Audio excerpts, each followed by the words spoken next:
Okay guys, so today we are going to do a think aloud and look at a specific passage from the text and determine symbolism and the meaning of to kill a mockingbird. Alright, so when I usually identify symbolism in the text and try to find the meaning, I use these 3 steps listed at the bottom. First, I identify and circle words and phrases that stand out to me. Second, I find a synonym for those words that stood out to me. And then lastly, I determine the author's intentions when using that symbol. Alright, so let's get started. I'm going to read this passage and you guys follow along. Whenever you see me write on the board, you guys write on your papers. Alright, the board equals the paper. Okay, so Atticus said to Jim, "One day I'd rather shoot at tin cans in the backyard, but I know you go after birds. So shoot all the blue jays you want if you can hit them. But remember, it's a sin to kill a mockingbird." Alright, so I'm going to stop there. I'm going to circle. Remember, it's a sin to kill a mockingbird, right? I'm going to do step 1 and begin circling words and phrases that stand out to me. So remember, it's a sin to kill a mockingbird. Now, I circled this because if it's a sin to kill a mockingbird and then sin means wrong, then it must be wrong to kill a mockingbird, right? Then I'm going to make a note for myself. Sin equals wrong. Alright, so let me continue reading. That was the only time I ever heard Atticus say it was a sin to do something. So I stop again right there and I circle that was the only time I ever heard Atticus say. Because if that was the only time Scout heard her dad say something like that, that it was a sin to do anything, then it must have really been important to him. He must have really meant it, right? So I take note of that. And I asked Miss Mouldy about it. "Your father's right," she said. "Mockingbirds don't do one thing but make music for us to enjoy." Okay, so stop. I circle that because if mockingbirds make music for people to enjoy, then that must mean they're kind, right? Alright, so I write mockingbirds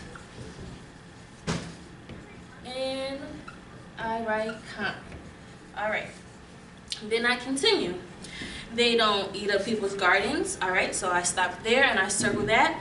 If you're eating up someone's garden, then that must be annoying, right? Alright, and then I continue. Don't nest in corn cribs. Then I stop and circle that again because if birds are nesting in cornfields, then that must mean they're being annoying and harmful to the corns, right? So then I continue. They don't do one thing but sing their hearts out for us. Alright, so then I stop again and I circle that and I think to myself, well, if they're not annoying and they're not harmful, then they must be the exact opposite, right? They must be harmless and innocent, really, right? So I write those 2 words next to mockingbirds. Alright, and then I read the last sentence. "That's why it's a sin to kill a mockingbird." Alright, so then I circle that, right, because that's the last sentence, and I've already identified and circled words and phrases that stand out to me.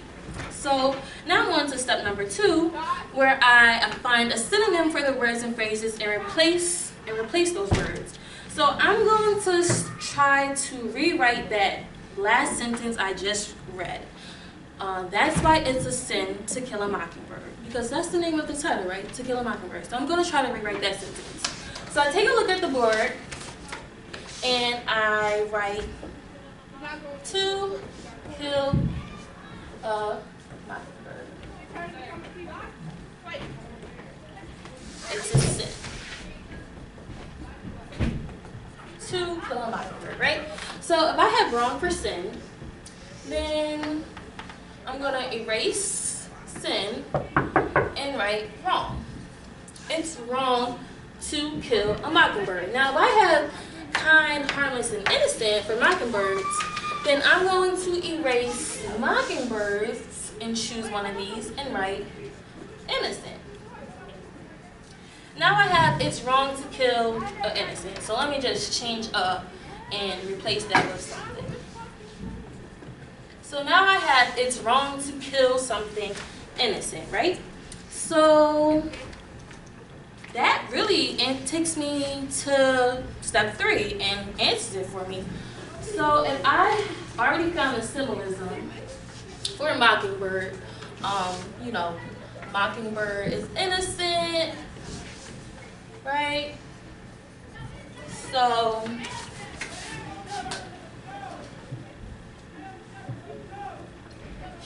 the author is clearly trying to use the mockingbird to create symbolism for innocent. It's a symbol for innocence, right? So I have mockingbird equals innocence. The author used a mockingbird as a symbol for innocence. So step 3 says determine the author's intentions in using this symbol. Well, if I have mockingbird as a symbol for innocence, then the author clearly wanted to relay the message that it's wrong to kill something innocent, which is a message that he relays throughout the whole book. So now, I understand symbolism and the meaning of the title, To Kill a Mockingbird, right? And that is how I identify symbolism and determine the meaning in any text. All right. I'm going to come around and look over your notes, okay, guys?